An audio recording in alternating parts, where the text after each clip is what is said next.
Imagine standing at the bustling gate of Delta Airlines at John F. Kennedy International Airport, heart pounding with a mix of anticipation and nervous excitement. You've saved up for months, double-checked every detail, only to be ridiculed moments before boarding by people you've never even met. Now picture an elderly black gentleman, humble in demeanor, wearing scuffed loafers and clutching an economy ticket in trembling hands as he's mocked for his cheap fare. What happens next will shake everyone to the core. The tension, the drama, the explosive twist, no one sees it coming. Stay tuned for an astonishing story about respect, resilience, and ultimate redemption. A soft glow lit the departure hall of John F. Kennedy International Airport as the early rays of the sun filtered through towering glass windows. The sweeping concourses were already bustling with travelers, some rolling large suitcases behind them, others rushing to find coffee before their flights, and still more glancing nervously at the overhead screens displaying arrivals and departures. Amid this buzz, there was an elderly black man named Walter Price. Walter was no stranger to airports, yet each journey reminded him of the very first flight he took as a teenager to see relatives in Georgia. Times were different then. Courtesy, humility, and warmth seemed more prevalent. At least that was the nostalgia he carried. Now, in his 70s, Walter found modern airline travel exhausting, with long security lines, overcrowded gates, and stressed-out passengers lost in their own worries. Still, he had a habit of smiling at everyone he encountered, as if each journey were a chance to brighten someone's day. Clutching his carry-on, Walter quietly moved toward the Delta Airlines check-in line. He had a ticket to Los Angeles economy, middle seat, the least expensive ticket he could find. It didn't bother him. He was used to simple comforts and never felt the need for flashy upgrades. He devoted his life to giving rather than receiving, an inclination born from his humble upbringing. His parents had not been wealthy, but they instilled in him a sense of pride, perseverance, and generosity. As Walter shuffled forward, a group of younger travelers stood in the line beside him, dressed in sharp suits and polished shoes. Their chatter was loud enough to catch the attention of others waiting in line, including Walter. They bantered about first-class amenities, bonus miles, and all the benefits of being VIP. This was a language Walter didn't speak and never yearned to understand. He simply wanted to get to LA for a personal mission that mattered greatly to him. A snide remark from one of the suited men caused the entire group to break out into laughter. They were talking about cheapskates who didn't know how to travel properly, mocking the idea of people who scrimped and saved. Though their words hung in the air heavy with judgment, Walter tried to ignore them. He bowed his head as if to block out their voices, and he prayed for patience. With his ticket in hand, Walter approached the self-check-in kiosk. The kiosk spat out his boarding pass with the dreaded label Group 9, Basic Economy. Some flyers might have rolled their eyes or felt embarrassed, but to Walter, it was just a piece of paper enabling him to visit the city where he needed to be. He didn't suspect that in just a few hours, that very label would make him a target of the group's cruelty. Outside, a plane roared off the runway.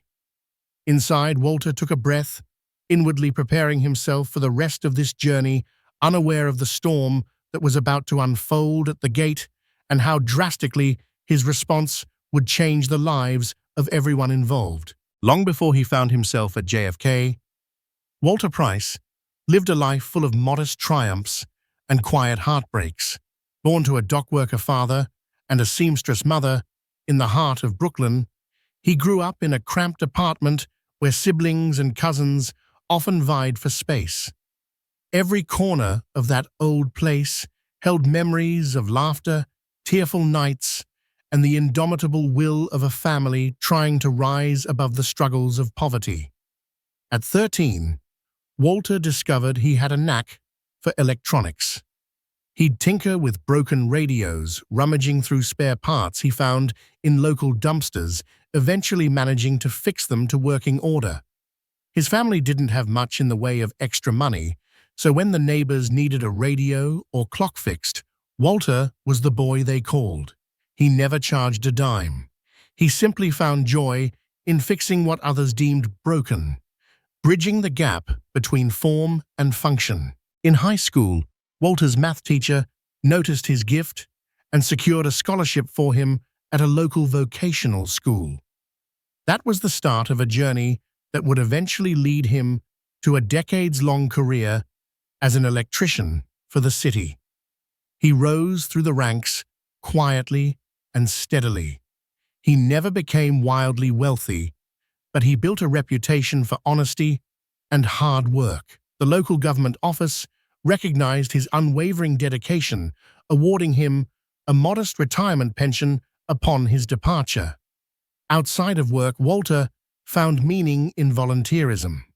He taught disadvantaged kids the basics of wiring, electronics, and even coding once computers became more mainstream. Over time, he expanded these lessons into a makeshift community center program funded by small grants and his own meager savings. He believed that if you gave a child a chance to ignite a spark of curiosity, you gave them the keys to a better life. In that center's battered metal filing cabinet lived countless stories of young individuals who found their way because of Walter. That program witnessed future mechanics engineers and software developers who first learned basic skills through his gentle coaching. Because he understood the power of a helping hand, Walter also reached out to rehabilitated ex-offenders, guiding them towards stable employment with the same unwavering kindness he extended to everyone. Despite a life marked by generosity, Walter faced his own burdens. He lost his wife Pamela to illness when he was in his late 50s. They never had children of their own, which left him channeling his paternal energy into the kids at his community center. In the quiet of his home, he'd cry for the love he lost, but by daybreak, he'd be out in the city streets with a renewed determination to serve. So on this morning, as he waited at JFK with a budget ticket to Los Angeles, he carried with him years of sacrifices, achievements, and a steadfast belief in humility. Little did he know that same humility would soon be tested, and that beneath his gentle facade lay a will of iron capable of shaking an entire flight of travelers to their core. Walter made his way past security with little fuss, mindful of the throngs of fellow passengers fumbling with their belts, shoes, and laptops. The crowd snaked through the metal detectors and body scanners in a slow but steady march. Once through, Walter quietly thanked a security officer and ambled toward the departure lounge for Gate B12, his flight to Los Angeles. Gate B12 buzzed with activity. A flight attendant in crisp uniform stood near the counter answering questions from a small queue of travelers. Two gate agents worked busily at their computers, occasionally speaking over the intercom. One was a younger woman named Kendra, the other a slightly older man named Tim. Both were polite, but exuded the typical hurried energy of gate agents trying to keep a flight on schedule. Walter found an empty seat by the window. He placed his worn leather carry-on at his feet and settled in, gazing out at the runway and the Delta jet that would soon take him to LA. Out on the tarmac, ground crew vehicles buzzed around, fueling and prepping. He took comfort in the hum of engines. It reminded him that the world was always in motion. There was always a new horizon to explore. The group of suited men from the check-in line soon appeared at Gate B12, trailing their expensive luggage. Their leader, whom Walter overheard referred to as Frank, scanned the area with a look of haughty impatience. They converged in a corner near the large windows, continuing their loud banter about stock portfolios, high-end clubs, and slumming it in economy. Walter couldn't avoid overhearing some of it. A pang of sadness washed over him. He'd spent his life trying to teach kindness to the next generation. Yet cynicism and arrogance still thrived in people who should have known better. Nearby, a few other passengers tried to busy themselves on their phones or bury their faces in books, unwilling to get drawn into the group's chatter. It was clear from their body language that Frank and his companions were not making many friends that morning. When Kendra, one of the gate agents, announced a short delay due to a mechanical check, the group erupted in dramatic sighs. Frank approached the gate, cutting in front of others who were patiently waiting. He demanded an upgrade or at least some compensation. Kendra explained politely that basic economy tickets typically aren't eligible for upgrades. Frank glanced over his shoulder and pointed rudely at Walter. "Is he basic economy too?" Frank asked. Kendra, visibly uncomfortable, nodded. She indicated that they had to be fair to everyone with the same ticket class. Frank scoffed and muttered something about riffraff and how they're not paying for comfort anyway. Walter's face flushed. He wasn't angry, more embarrassed for the man's behavior, but inside him stirred a surge of self-respect that demanded he not be intimidated. If Frank and his group saw him as lesser, that was their problem. Walter decided that if they wanted to wage a war of words or looks, he'd respond with calm integrity. Yet he sensed the friction was far from over. The spark of conflict had been lit. The delay stretched from 15 minutes to half an hour, and tensions grew in the waiting area. Parents tried to pacify cranky toddlers, while exhausted travelers dozed off in chairs. Walter remained stoic, occasionally checking his watch. His mind was focused on the reason for his trip, a family friend named Lorraine, who had fallen ill. She was at a hospital in Los Angeles, alone and scared. Walter's mission was simple: to be there for someone who once nurtured him when he was just a boy, offering him shelter and affection when he needed it most. As Walter recalled those memories, an unexpected comment pierced the air. Frank once again loudly drew attention to Walter's humble attire. "He's probably wearing the same loafers he's had for decades," Frank scoffed, speaking to his friends, but ensuring the entire gate area heard him. "I don't know why these people don't at least try to look presentable if they can afford a plane ticket." Walter kept his gaze on the window, fighting a swirl of emotions.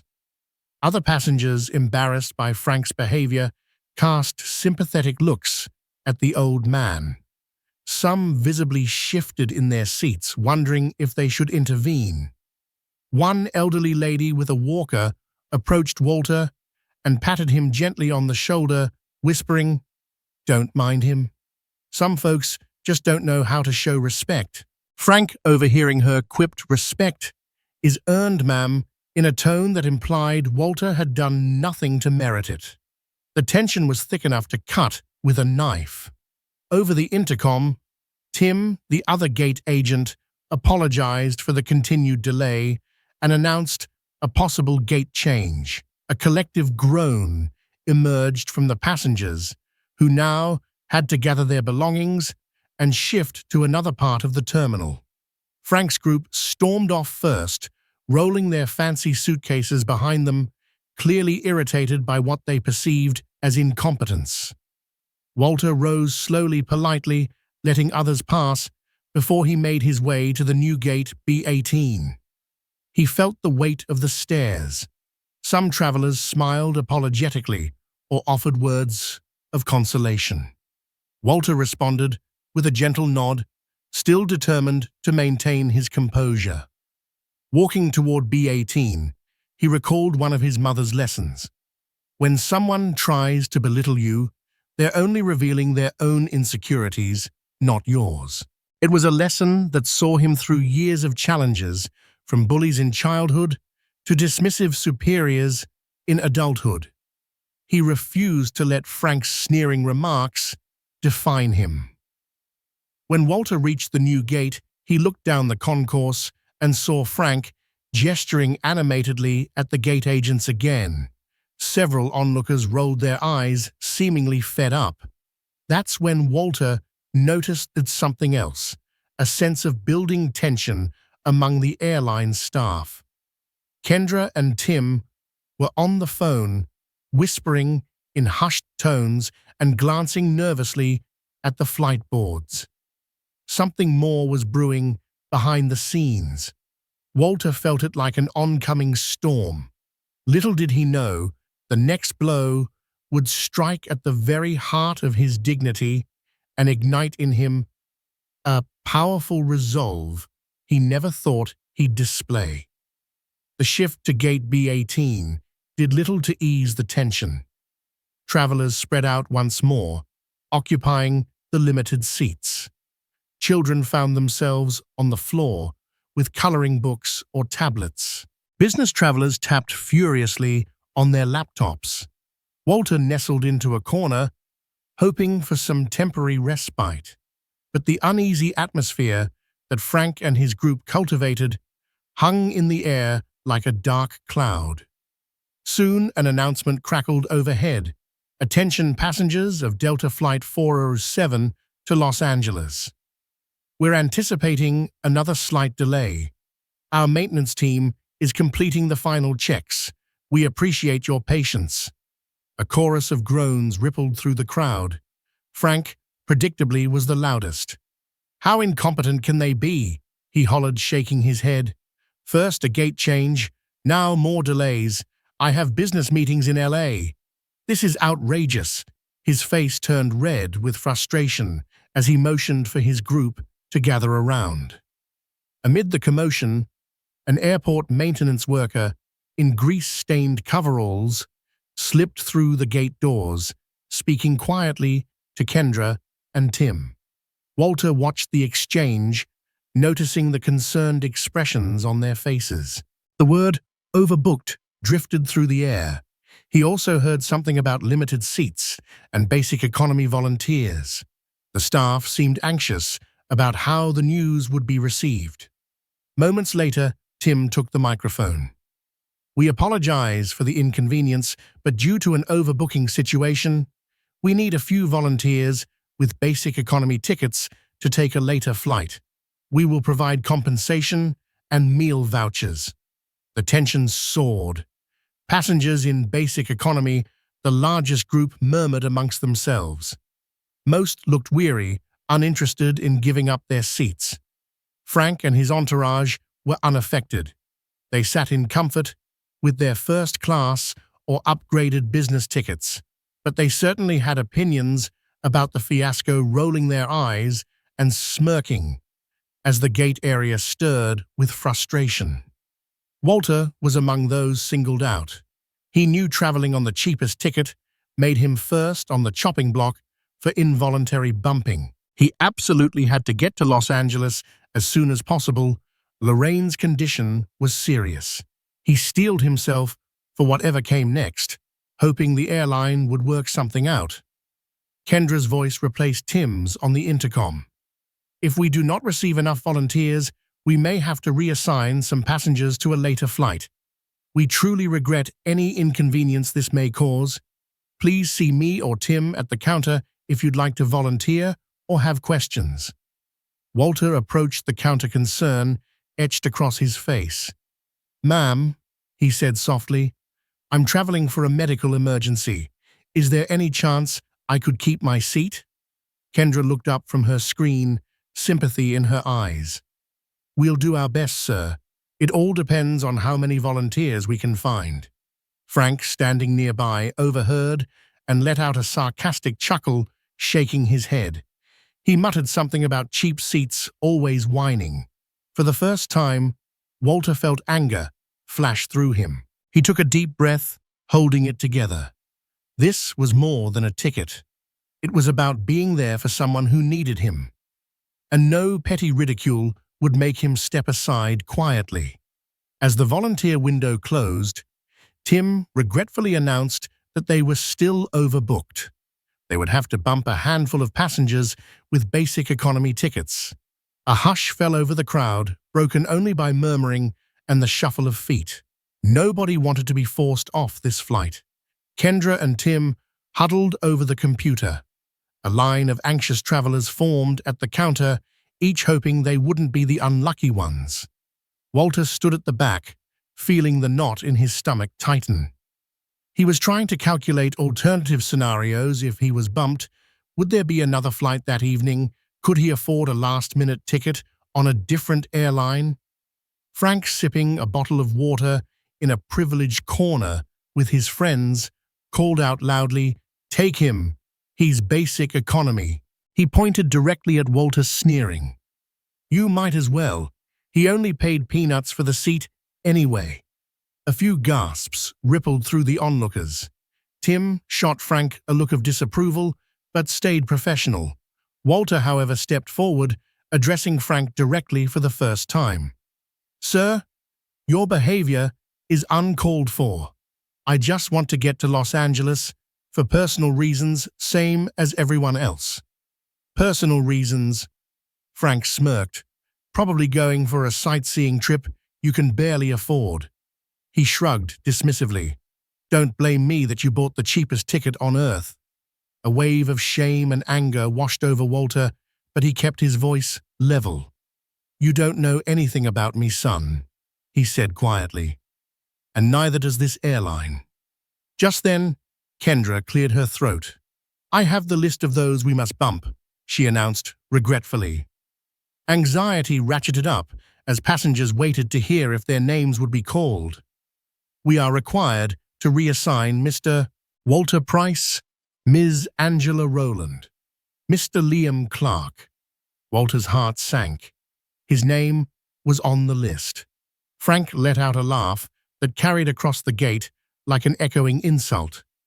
"Of course," he sneered, almost congratulating the airline's decision. Walter stepped up to the counter, removing his hat in a gesture of respect. "Ma'am, please. Is there anything you can do? I have an ailing friend in LA. She needs me there as soon as possible." Kendra bit her lip, looking genuinely remorseful. "I wish I could do more, Mr. Price.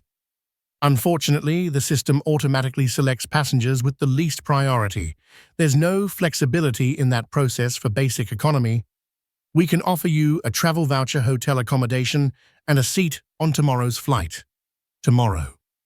A single word that felt like a sledgehammer to Walter's chest. By then, Lorraine could be in surgery or worse. Frank's group erupted in laughter at some private joke, making the situation all the more humiliating. Walter's cheeks burned. He was about to protest further, but he caught sight of the airline staff's strained faces. They were simply following policy, and under the watchful eyes of an entire gate area, they had limited options. At that moment, Walter decided he would not be dismissed or belittled. If the airline's rigid policies and Frank's antagonism backed him into a corner, he would find a way out on his own terms. Walter Price stepped away from the counter and gazed down the concourse deep in thought. Frank's echoing laughter still rang in his ears. The older man's hand trembled slightly, both from anger and the raw desperation of his situation. He needed to board that flight. Nothing else mattered. He returned to the gate podium, where Kendra and Tim were dealing with a barrage of frustrated passengers. Waiting patiently, he calmed himself. When at last it was his turn, he leaned in and lowered his voice. "If I wanted to purchase a seat upgrade right now, even if it's last minute, could I do that?" Tim blinked, surprised. "Sir, you have a basic economy ticket. Typically, upgrades are not allowed once you've boarded or been assigned. Also, the flight is nearly full." Walter's eyes flickered with determination. "Could I purchase seats, as in multiple seats, if that's what it takes to guarantee my spot on this flight?" Kendra and Tim exchanged incredulous glances. It wasn't every day a passenger asked to buy multiple seats outright on a near-full flight. I suppose you can purchase vacant seats as if any are available, but we're still overbooked, which complicates things, Kendra explained cautiously. And well, the cost might be quite high. Walter took a measured breath. I understand, but do me a favor. Find out exactly how many seats are unsold, if any, or how many might become available if others volunteer to shift. I'm prepared to pay whatever it takes. Tim stared as if trying to discern whether Walter was joking. The older man's weathered face, however, was dead serious. All right, sir, Tim said. Give us a moment to see what's even feasible. While the two gate agents conferred with higher-ups via phone, Walter's mind raced. This was a gamble, an expensive one no doubt, but time was not on his side. Lorraine's life meant more to him than any sum of money in his bank account. A hush began to fall over the gate area as passengers noticed Walter and the staff engaged in an intense discussion. Frank wandered closer, snickering. Really? Trying to buy your way onto the flight now? He scoffed. Better be prepared to pay top dollar. This isn't a neighborhood garage sale. Walter ignored him, focusing solely on Tim and Kendra. The phone calls seemed to go on forever. Finally, Tim hung up, adjusting his tie. Sir, we have a scenario. There are 4 first-class seats open due to some last-minute cancellations, plus 4 more seats in business class that have not been filled because a group of travelers cancelled. Also, about 6 seats in economy might be flexible if we can entice volunteers to move to later flights with the right compensation. Walter's expression hardened with resolve. How many seats is that altogether? Kendra took a moment to do the math. That makes 14 seats total that are theoretically up for purchase. But the cost? She hesitated, eyes flicking to Tim. Walter exhaled softly. I'll take them. All 14 seats. A collective gasp washed through the gate area. Even the typically unflappable Tim looked rattled. Frank stared with wide eyes as if uncertain whether to laugh or call security. Excuse me, Frank blurted out. Walter raised his voice just enough for everyone to hear. I'm buying every seat I can on this flight. No one else is getting bumped today unless they choose to, and I'm getting on that plane, end of story. In the stunned silence that followed, a single question hovered in every mind. How on earth could an old man in scuffed loafers afford to buy out nearly half the flight? The ripple effect of Walter's bold move spread like wildfire. Passengers at adjacent gates craned their necks to witness the commotion at B-18. Airport employees paused mid-task, whispering amongst themselves. Several travelers whipped out their phones, recording the unfolding drama. Frank's group, previously so loud and haughty, had fallen silent. A bewildered look crossed Frank's face, and then something resembling panic. He walked up to Walter, glancing him up and down, as if re-evaluating everything he thought he knew.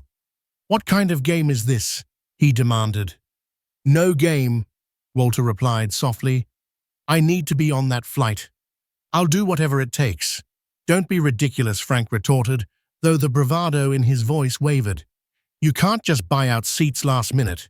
That's tens of thousands of dollars. Walter shrugged, his eyes flickering with quiet determination.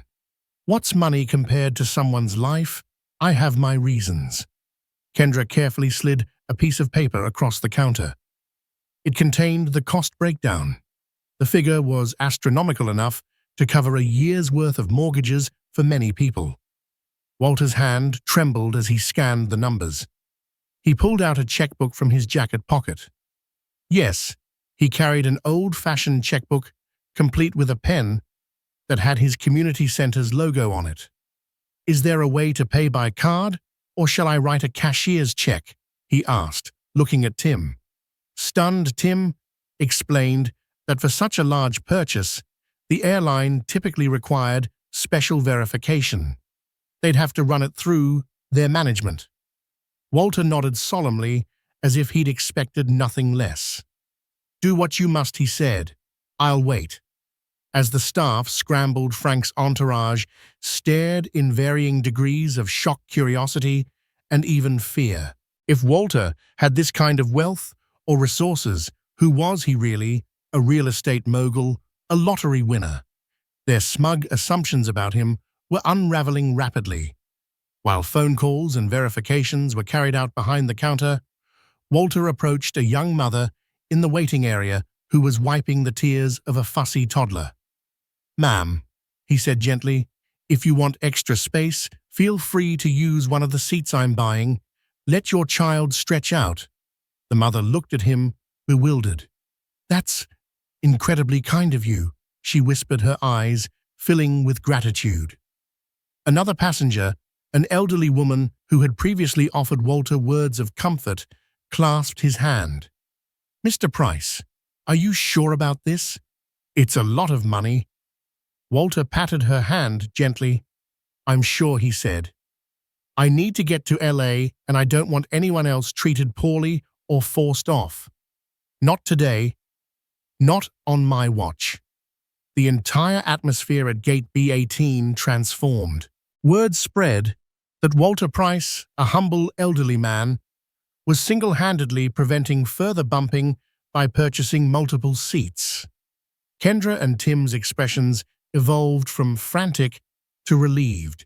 They seemed impressed by Walter's resolve.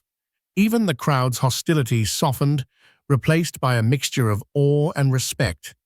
As for Frank, he lurked on the fringes, face twisted in confusion and anger. His carefully crafted narrative of poor old man had collapsed. Yet the day's surprises weren't over. Fate had another twist in store that would force everyone, especially Frank, to reflect deeply on their actions. While waiting for final confirmation from Delta Airlines management, Walter Price found a quiet corner at Gate B18 to compose himself. His hands were still shaking from adrenaline. He closed his eyes, letting his mind drift to the reason behind this extraordinary decision. In his memories, he was 21, again broke, and uncertain, turning wrenches at a small repair shop in Brooklyn. Back then, an older neighbor had helped him secure a scholarship for further technical studies. Walter never forgot that hand-up. It set him on the path to a stable career. Later, when he met Pamela, his future wife, she was working 2 jobs just to make ends meet. Together, they vowed that if they ever came into any extra resources, they would use them to uplift others in need. When Walter's father passed away, he learned of a small inheritance left to him, money his father had painstakingly saved from decades working at the docks. Walter didn't spend it frivolously. He invested it in real estate ventures with a trusted friend who was building affordable housing in disadvantaged neighborhoods. Over the years, those investments bore fruit. Walter lived modestly, channeling most of the profits into his community center and philanthropic pursuits. He rarely touched the funds for personal indulgences. But now, faced with the urgency of Lorraine's deteriorating condition, he realized what this money was truly for: to help in times of dire need. Walter exhaled, offering a silent prayer of thanks for the chance to come through for someone who once cared for him. He also prayed for Frank, whose cruelty might just be a mask for deeper pain or insecurities. Meanwhile, back at the gate counter, Tim was on the phone with corporate. Kendra typed furiously, verifying the seats Walter proposed to purchase. The hush that had fallen over Gate B18 was replaced by a hum of subdued conversations. Curious passengers discussed the mystery of Walter's wealth. Some recalled the times they'd judged someone too quickly, only to be proven wrong. In a surprising turn, a few first-class travelers approached Walter, offering to forfeit their seats if it helped reduce his cost. One such traveler was a middle-aged man in a Navy business suit. "Sir," he said respectfully, "I heard about what you're doing. I don't need a first-class seat. If you want to downgrade me to economy or put me on another flight, feel free. I've got nowhere urgent to be." Walter gave a faint smile, deeply moved. "Thank you, but if you need to get somewhere, you have every right to keep your seat." "I appreciate the gesture, though." The man shrugged, "Just trying to pay it forward like you." That simple phrase, "pay it forward," brought tears to Walter's eyes as it resonated with his lifelong philosophy. Moments later, Tim finally hung up the phone and signaled Walter over. "We got the green light, Mr. Price," he said. "And, there's a manager who wants to speak with you personally just to finalize everything." Walter nodded, ready to put pen to paper. This was the moment that would guarantee him a seat on the flight, bring him a step closer to helping Lorraine, and silence the cruel mockery that he'd endured that morning. What he didn't know yet was that karma, perhaps guided by a higher hand, was about to deal Frank a swift and humbling lesson of his own. The gate at B18, once filled with snide whispers and subtle mockery, had turned into a theater of disbelief. Eyes that once dismissed Walter Price as just another elderly man now watched his every move with a blend of awe, confusion, and curiosity. Tim, the gate agent, carefully set down the office phone. He turned to Walter with something between reverence and disbelief on his face. "Mr. Price," he said, straightening his tie, "everything has been cleared by Delta Management. You are now the confirmed purchaser of the 14 available seats across first class, business class, and flexible economy. The transaction is locked. You're on this flight, guaranteed." For a moment, time stood still. Then a soft ripple of applause broke out, hesitant at first, then growing louder as more passengers joined in. Some clapped to thank Walter for saving their seats, others out of sheer astonishment. And in the midst of that quiet celebration, Frank sat stone-faced as if watching a world he thought he ruled slip from his grasp. He surged forward, storming the gate counter. "This is outrageous," he barked, voice echoing through the terminal. "I demand to speak with someone higher than you. This is unacceptable." Kendra, composed but visibly annoyed, responded with calm precision. "Sir, as explained, Mr. Price has legally purchased the seats. He followed airline procedure and received full approval from corporate. There is nothing more to dispute." Frank's jaw tightened. "He just bought half the flight, and you let him. He paid. You did too. You both get what you paid for," Tim added coolly. Frank's gaze flicked to Walter. He narrowed his eyes. "You really think money makes you important now?" Walter looked up, his tone even. "No. But money doesn't make you better than anyone either, Mr. Frank." The crowd hushed again. Walter wasn't angry. He didn't yell. But every word landed like a hammer wrapped in velvet. Frank's entourage hovered nearby, clearly unsure whether to stand by their friend or back away from the embarrassment. Their faces were strained with discomfort, their silence damning. Walter adjusted his cap and turned back to the counter. "Before we board," he said to Kendra, "may I request something else?" "Of course," she replied gently. "I'd like the extra seats I purchased to go to people who need them most, mothers with babies, elders who need space. Maybe that young lady I saw studying medical papers earlier. Let them fly first class or business, no charge. Let them breathe easy for once." Kendra blinked back, tears. "We'll make that happen, Mr. Price." As boarding time drew near, Tim made a new announcement, this time with warmth in his voice. Delta Airlines would like to extend a special thank you to one of our passengers who has gone above and beyond to ensure that no one here is involuntarily bumped. If you are traveling with young children, have mobility concerns, or are feeling unwell, please step forward. Some premium seating has been made available at no additional cost. A stunned silence, then movement. A mother stood, clutching a fussy toddler. An older man with a cane slowly rose. A college student, who had been nervously clutching a prescription bag, walked forward, blinking in confusion.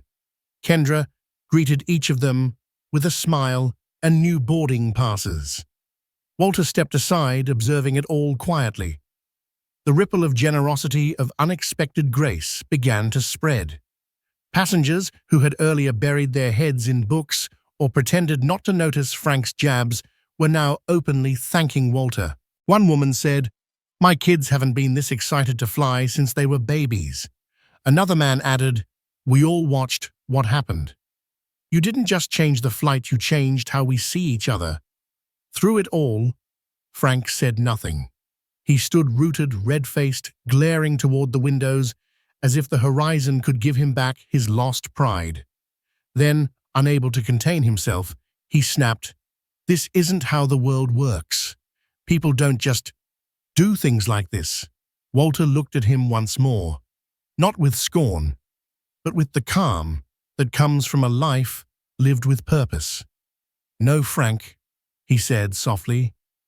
"People don't usually, but maybe they should." The gate fell silent again. In that moment, everything shifted. The suit, the VIP ticket, the bravado, it all meant nothing compared to the strength of character Walter had shown. And as boarding began, Walter didn't rush. He stepped aside and watched the people he'd helped walk down the jet bridge first. The mother, the elderly man, the student.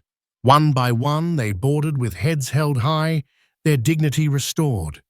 Walter then handed Tim an envelope, the boarding passes, for every seat he had bought. "They're all assigned now. Thank you for helping me do something that mattered." Tim took the envelope and nodded, deeply moved. "Sir, you've done more than anyone expected. You've given people something money usually can't hope." As Walter prepared to board, he gave Kendra one final look. "And if someone else needs a seat along the way," he said, "you have my word, you'll find a way to make space." Kendra smiled, blinking fast. "We will, Mr. Price." With that, Walter walked onto the plane. Not just a passenger now, but a quiet symbol of humility, defiance, and decency. Behind him, Frank sat in silence, eyes darting, chest heaving, his throne in the sky, feeling less like a luxury and more like a spotlight he didn't want anymore. And though Walter had no idea what the next few hours would hold, he had already rewritten the script. The man in scuffed shoes had just bought out the skies and the hearts of everyone watching. The engines of Delta Flight 407 roared beneath them as the aircraft cut through the stratosphere. Los Angeles was still hours away, but for everyone in the first-class cabin, the emotional temperature had shifted dramatically. Walter sat in a window seat he'd never dreamed of occupying, the rich leather cushioning his back as he gazed out at the endless sky. He wasn't basking in luxury. He was focused inward, eyes closed in silent prayer for Lorraine's health and for the people now seated comfortably thanks to his bold act. Mothers cradled sleeping babies, elderly passengers rested their aching limbs, and a young woman nervously flipping through her medical files had a moment of peace. He had turned ridicule into redemption for them, and maybe even for himself. Meanwhile, Frank sat just a few rows behind, his usual cocky posture diminished. The same man who had loudly mocked Walter for wearing scuffed loafers now sat rigidly, arms folded, jaw tight. He hadn't spoken since boarding, and his entourage had followed suit, their bravado replaced by an awkward silence. But tranquility was short-lived. Roughly midway into the flight, a shrill chime rang through the cabin. Then another. A flight attendant briskly walked down the aisle toward the first-class galley, her radio crackling softly. Something was off. A murmur rolled through the cabin like a wave. People lifted their heads. The flight attendant's voice came over the intercom. her tone strained. "If there is a doctor or medical professional on board, please make yourself known. We have a medical situation in the first-class section." The words hung heavy in the air. Walter immediately unbuckled his seatbelt and rose. He wasn't a doctor, but years of training at the community center had earned him CPR certification and first aid basics. And if someone was in distress, he wouldn't sit idle. "May I assist?" he asked calmly as he reached the flight attendant. She hesitated for a fraction of a second, then nodded. "Yes, sir. Please follow me." She drew back the curtain, separating the galley from the frontmost cabin, revealing a scene that stopped Walter in his tracks. Frank was slumped in his seat, his face pale lips tinged gray. His forehead glistened with sweat, and his breath came in shallow rasps. Two of his companions stood around him, wide-eyed, utterly unprepared to help. One of them gasped as Walter stepped forward. Can you check on him?" Walter didn't flinch. He moved quickly and knelt beside Frank, reaching for his wrist. The pulse was erratic weak. "He's not doing well," Walter said. "Recline his seat. Loosen anything tight around his neck." A young woman appeared behind him. She was a nurse, volunteering after hearing the call. Walter stepped back slightly to let her in, but remained close, helping to unbutton Frank's collar and keep him upright. Frank's eyelids fluttered, and he managed to whisper, "Why? Why are you helping me?" Walter looked him directly in the eyes. "Because you need help," he said quietly. "And I'm not the kind of man who walks away from that, no matter how someone treated me." For a moment, Frank seemed to break. Tears rimmed his eyes, and he tried to speak again, but the words faltered. He looked up at the man he had publicly humiliated just hours earlier and saw not just kindness, but strength, grace, character. The nurse examined Frank's vitals while flight attendants retrieved the emergency medical kit. "He's having a stress-induced episode," she said.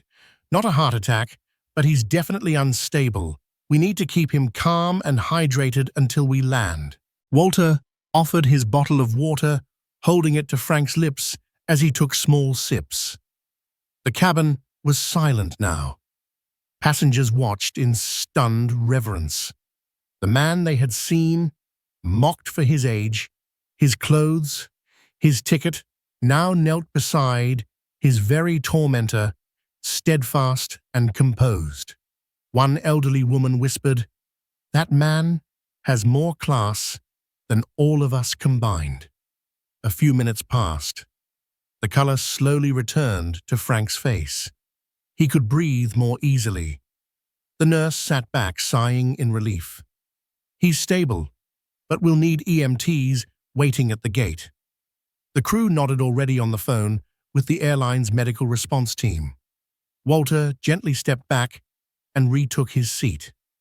He didn't look for applause. He didn't say a word. He simply sat quietly, resting his hands on his knees and staring out the window once more, lost in thought. Behind him, Frank's entourage helped adjust his seat. None of them spoke. None of them looked smug anymore. As the plane began its slow descent toward Los Angeles, the tension that had once plagued the flight had been replaced by reflection. What started as a class conflict, a petty drama over status, had become something altogether more profound.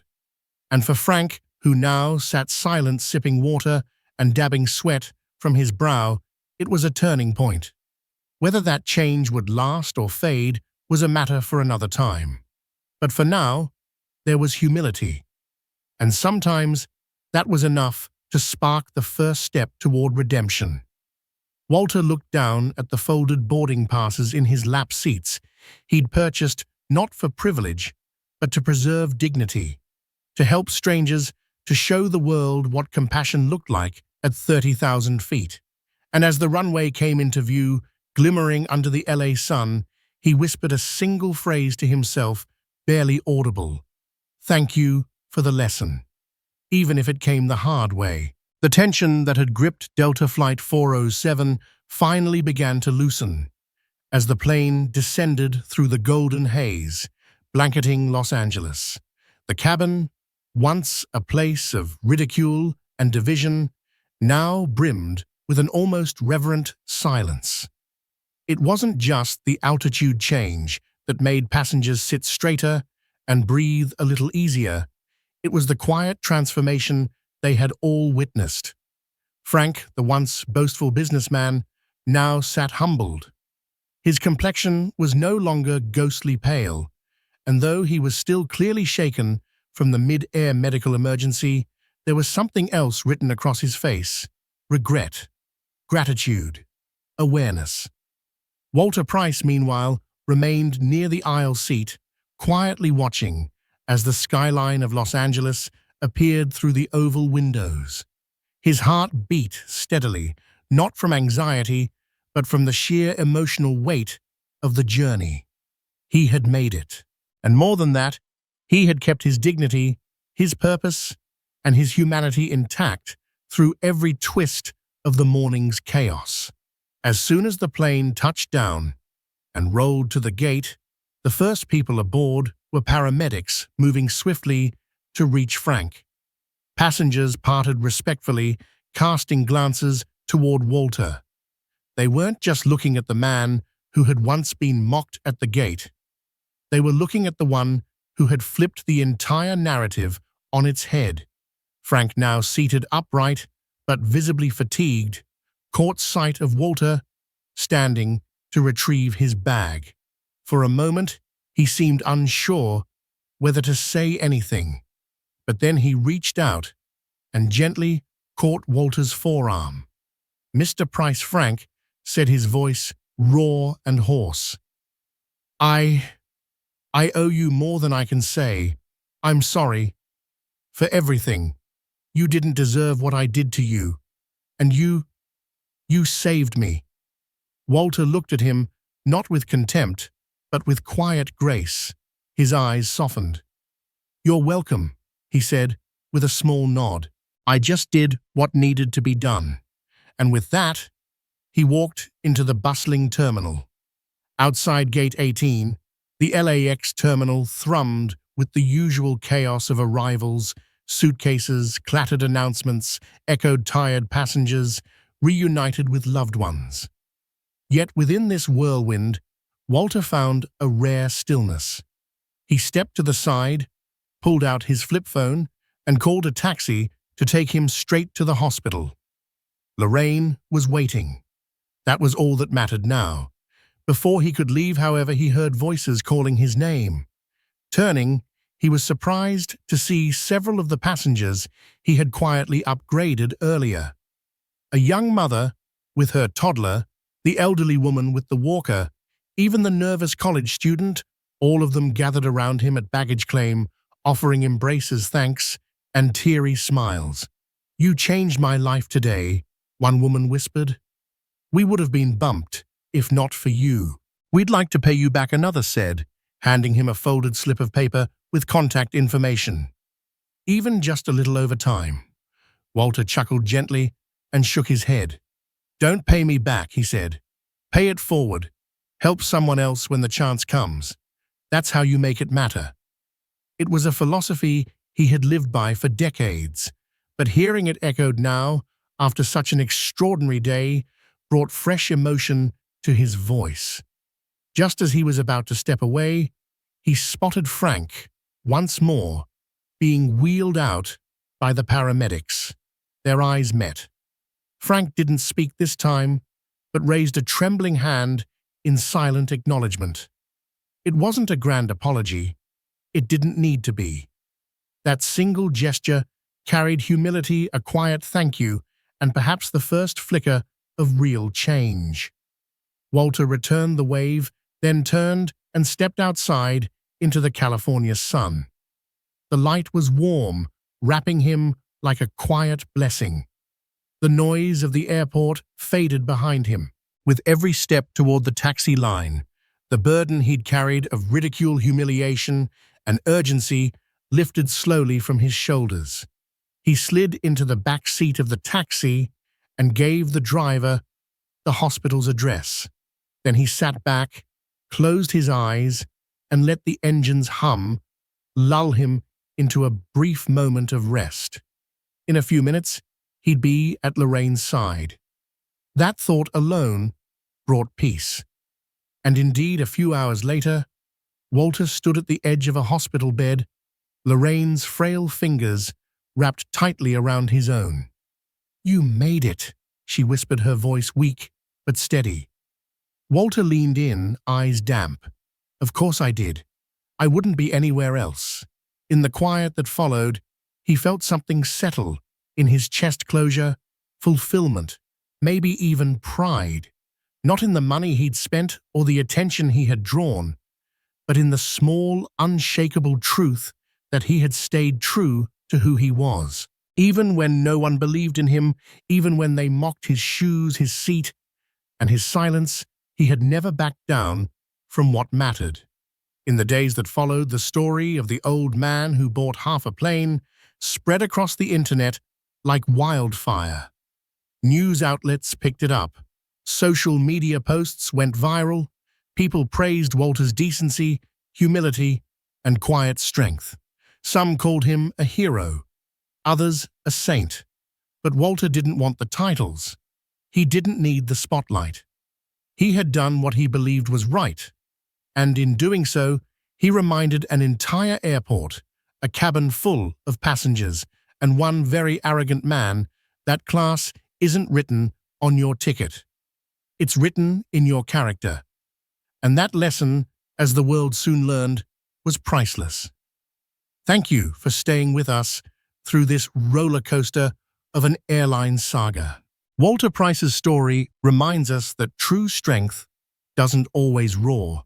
Sometimes it's the quiet resolve to do what's right despite injustice, and to offer kindness even to those who don't seem to deserve it. In a world that can be quick to judge and slow to show compassion, Walter's actions prove that generosity and integrity have immense power to heal rifts and reshape hearts. If you found inspiration in this remarkable tale, if it moved you to consider your own responses to life's unexpected challenges, please show your support. Like this video, share it with friends who could use a burst of inspiration, and subscribe to our channel for more stories that highlight the best of humanity. Your engagement helps us continue sharing these meaningful narratives. Until next time, take care, stay kind, and keep believing in the power of good.